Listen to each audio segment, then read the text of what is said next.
안녕하세요. 엄지민입니다. 현상 이면에 숨겨진 사실을 쫓아 팩트 추적 지금 시작합니다.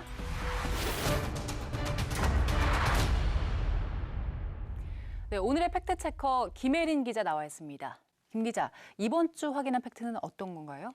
네, 오늘은 제가 영화 한 편을 준비했습니다. 갑자기 무슨 영화요? 바로 오늘의 주제가 이 영화에 숨어있기 때문인데요. 시청자 여러분도 이 영화를 보면서 어떤 주제가 나올지 유추해 보시면 좋겠습니다. 함께 보시겠습니다.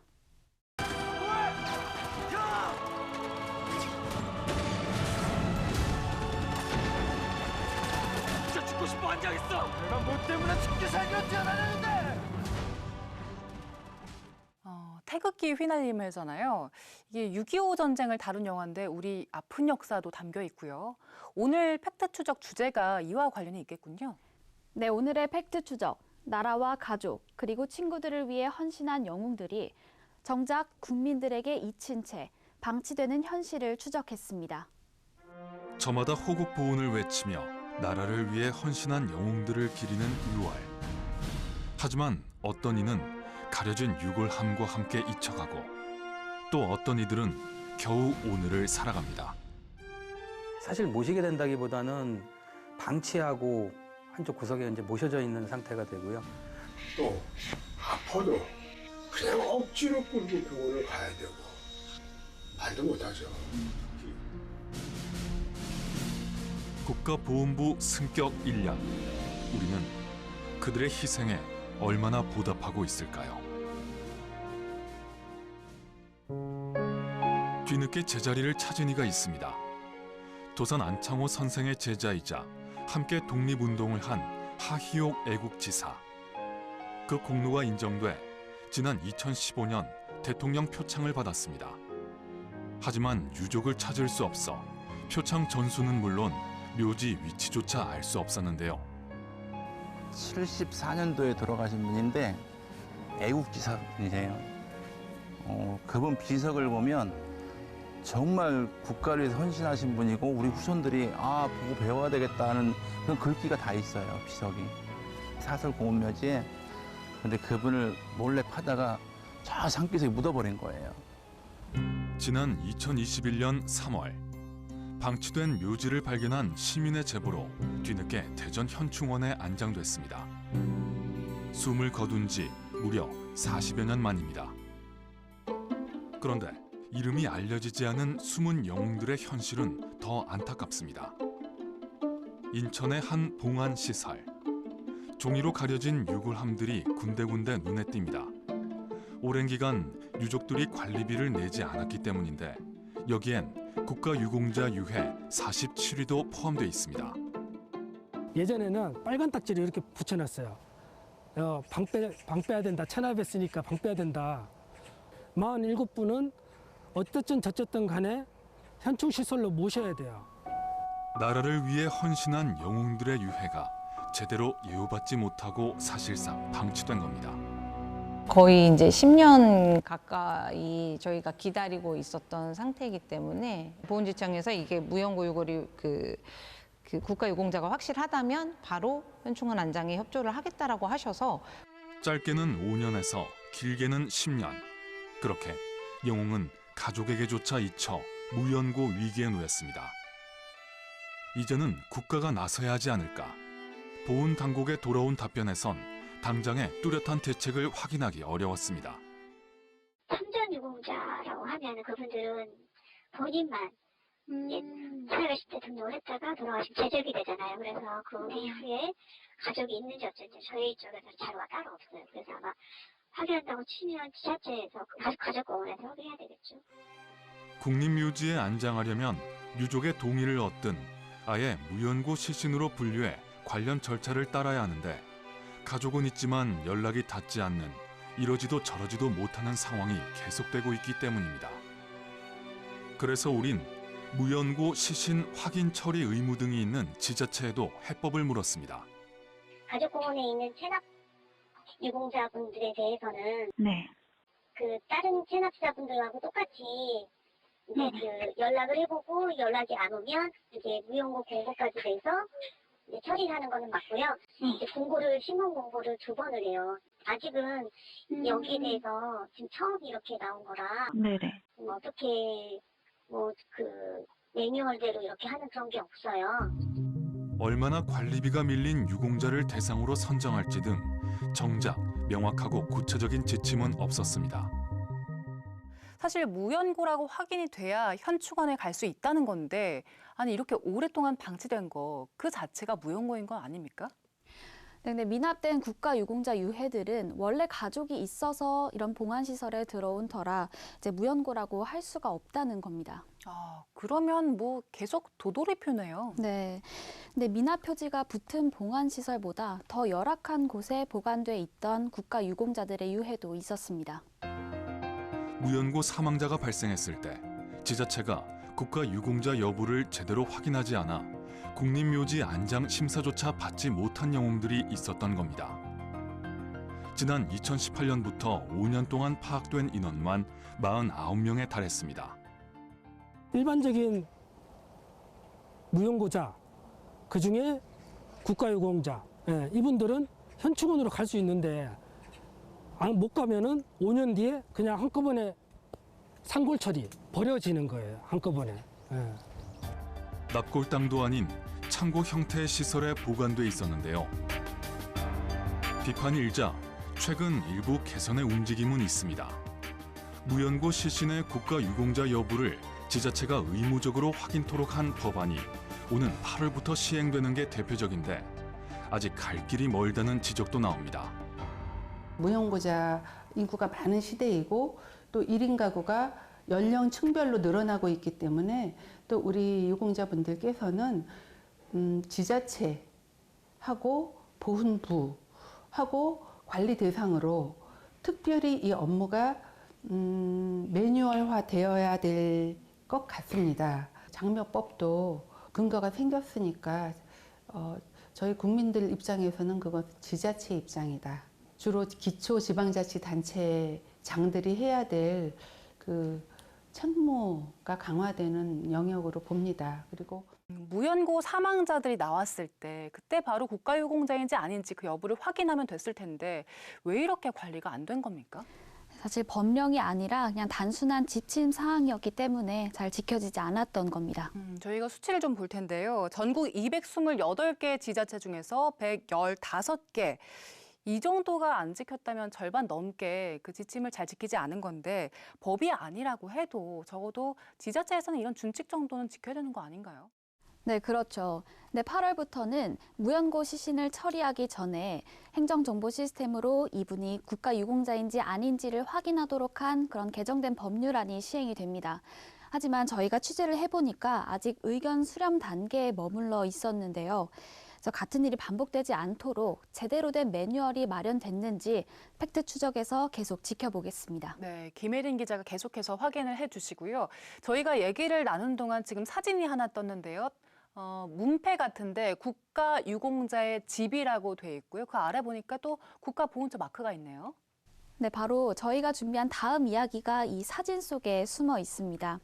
뭐 현충원도 아니면 미납 표지가 붙은 봉안시설도 또 무연고실도 아닌 지금 우리 곁에 함께하고 있는 국가유공자들의 이야기입니다. 사랑하는 아내의 흔적을 고스란히 간직한 아파트. 지금은 민경성 씨 홀로 이곳에 살고 있습니다.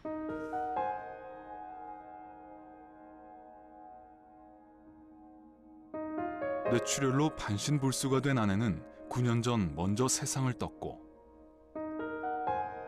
그래 조그만 집이라도 한 채 해놔두고 다 팔고 또 그걸 그러고 나서 또 빚도 지고 그러다 보니까 민 씨에게 이제 남은 건 전쟁의 상처와 가난뿐입니다. 제가 있던 부대는 발칸포, 대공포라는 걸 아시는지는 모르겠어요. 근데 그 대공포라는 비행기 적기를 떨어뜨리는 포입니다. 그러다 보니까 포 소리가 안에서 굉장히 울립니다. 그래서 지금 일찍 이렇게 저기도 쓰고 그러는 것 같아요. 저희 월남 참전 유공자들은 거의 다 이렇게 힘들게 사는 걸로 알고 있습니다. 군에서 나와가지고 생활했을 때 제대로 사회생활 할 수 있는 전우들이 얼마나 되겠어요. 나이들. 실제로 국가보훈 대상자 11,000명을 대상으로 생활 실태 조사를 했더니 2021년 기준 중위소득 30% 미만의 저소득층이 46% 이상이었습니다. 우리가 만난 두 번째 참전용사 역시 사정은 크게 다르지 않았습니다. 서울 성동구의 한 다세대 주택. 가파른 계단을 오르자 작은 옥탑방이 보입니다. 여든이 다 된 참전용사의 보금자리입니다. 임창소라고 하고요. 저 월남에는 맹호사단 제1기갑연대 전투지원중대에서 근무했습니다. 제가 66년도에 갔거든요. 처음에 월남 땅 딱 밟으니까 냄새가 확 틀리더라고요. 비상 걸리면은 얼른 뛰어나가서 이제 포탄 준비하고 조명탄 쏘고. 임창수 씨는 전쟁에서 돌아온 뒤 가정을 꾸렸지만 생계는 늘 넉넉지 않았고 20여 년 전 아내와 이혼 뒤 줄곧 혼자 지냈습니다. 주로 김치고요. 요건 밥이고, 이건 스팸. 그리고 이제 고추장. 예, 명절 때 오고 어버이날. 제일 싫어요. 싫을 수밖에 더 있어요. 가슴에 사무친 외로움과 성치 않은 몸이 버겁습니다. 지금은 국가의 지원이 없으면 당장의 생활도 어렵습니다. 거기다 이제 집세 나가죠. 이제 뭐 공과금이고 뭐고 소소히 쓰다 보면은 그냥 생활없네. 그냥 풍족하게 쓰는 건 없고. 임 씨와 같은 참전 유공자가 받는 보훈수당은 크게 중앙정부가 주는 지원금과 지자체의 참전수당으로 나뉩니다. 그런데 지자체의 지원은 지역별로 천차만별입니다. 각 지자체의 자치 사무이다 보니 당사자 입장에서는 사는 곳이 다르다는 이유로 그 상대적인 좀 차별을 받고 있습니다. 적은 곳은 한 달에 8만 원, 많은 곳은 60만 원까지. 똑같이 나라를 위해 헌신했지만 어디에 사는지에 따라 7배 넘게 차이가 나는 지원금을 받는 겁니다. 형평성 비판이 끊이지 않자 이를 통일하는 가이드라인이 지난해 10월 발표됐습니다. 하지만 어디까지나 권고사항일 뿐입니다. 인식 개선이라고 하나요? 인식 개선 차원에서 보훈 문화가 좀 이렇게 상대해지면 지자체별로 똑같진 않아도 상향 구도로 가지 않을까라는 생각이 들고요. 종종 기사로도 접하게 되는데 참전 유공자분들 노후 삶이 좀 빈곤해진다 이런 사례들이 적지 않더라고요. 네, 근데 먼저 짚고 넘어갈 부분은 이분들의 가난을 단순히 개인 문제로 치부할 수는 없다는 겁니다. 뭐 전쟁에서 겪은 공포나 아니면 부상이 주는 후유증은 영향을 평생 미치기 때문입니다. 그렇죠. 그래서 이분들이 어떤 증상을 겪으시는지 전문가에게 물어봤습니다. 참전 용사가 겪는 트라우마는 뭐 복합 외상이라고 그래서 요즘에는 트라우마 중에서도 가장 심한 외상으로 얘기를 해요. 그래서 주위의 동료가 죽고 뭐 그 죽는 장면을 목격하고 본인도 뭐 죽을 뻔한 그런 트라우마를 경험하고 이제 이 사건들을 계속 경험하게 되기 때문에 그게 한 번으로 끝나는 게 아닌 게 참 전쟁이라는 거는 자고 일어나서 또 싸우고 뭐 이러니까 이분들께는 전쟁이 끝난 게 아니네요. 그 전우들이 다 죽고 나만 살아남았다. 이런 부분들이 평생 동안 죄책감을 느끼게 만드는 것 같아요. 그리고 저희가 조금 전 영상에서 봤던 그 참전 유공자의 보훈수당 형평성 문제요. 이 부분도 꽤 오랫동안 지적이 나왔었는데 개선이 왜 안 되는 겁니까? 네, 올해 1월 말 기준으로 전국 지자체 가운데 가장 적은 참전 수당을 주고 있는 김포시의 입장을 들어봤습니다. 자율성이 있는 거로 알고 있고요. 그래서 지급 인원이야 뭐 지역마다 뭐 서울시도 안에서 구마다도 잘하는 거. 근데 그 지역마다 자기 지역의 재정 상황이라든가 이런 걸 맞춰서 어쨌든 돌려드리려고 최대한 노력을 하고 있는 거고 저희도 매년 어쨌든 돌려드리려고 노력하고 있는 거고요. 뭐 다른 지자체도 열악한 재정 상황으로 인상이 쉽지 않다 뭐 이런 반응들을 보이고 있습니다. 그래도 방법은 없는 겁니까? 네, 하지만 보훈부는 참전수당이 평균보다 낮은 지자체의 상향 조정을 독려하기 위해서 주기적으로 이행 실적을 발표하는 등 노력하겠다는 방침입니다.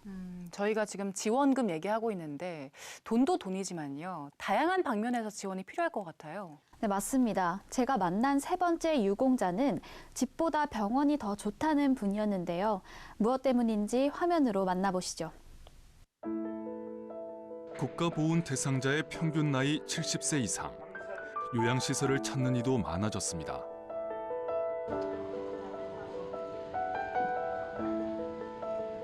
(6.25) 전쟁 당시 학도병이었던 김기엽 씨. 발자가 나 보니까 다 죽고 키우지 못하고 그래가지고 이제 혼자 됐지. 또 남편도 죽고 혼자 돼가지고 이제 이렇게 사는 거지. 사는데 연고가 없는 그녀도 지난해 12월부터 요양병원에서 생활하고 있습니다.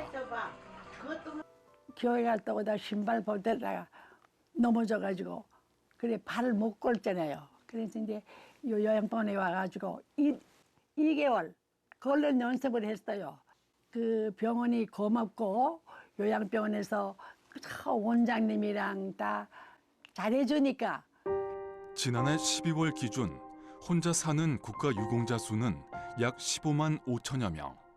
정부는 보훈요양원 운영과 의료비 감면 등 다양한 혜택을 제공하고 있지만 국가유공자들의 쓸쓸한 노후 그리고 예우받지 못한 죽음을 완전히 막진 못하고 있습니다.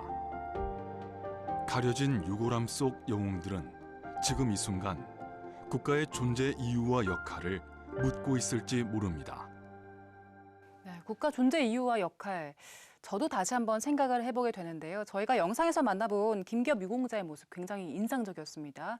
지금 90 가까운 연세가 되셨는데 연고 없이 굉장히 목소리에 힘도 있으시고요. 밝은 모습이었어요.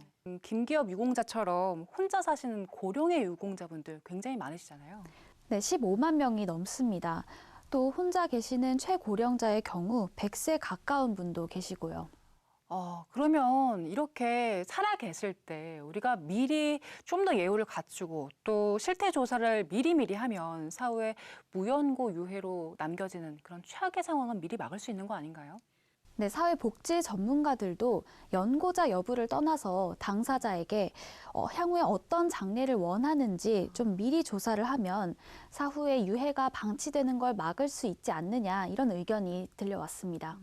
네, 6월 한 달만 반짝하는 호국 보훈이 아니라 국가 유공자분들에 대한 진심 어린 예우와 또 감사하는 마음을 표하는 사회적인 인식 개선도 참 중요하다는 생각이 듭니다. 네, 오늘 팩트 추적은 여기까지입니다. 저희는 다음 주에도 숨어있는 거짓 정보와 부정부패를 파헤치고 또 사회적 약자와 피해자들 목소리에 귀 기울이겠습니다. 시청해주신 여러분 고맙습니다.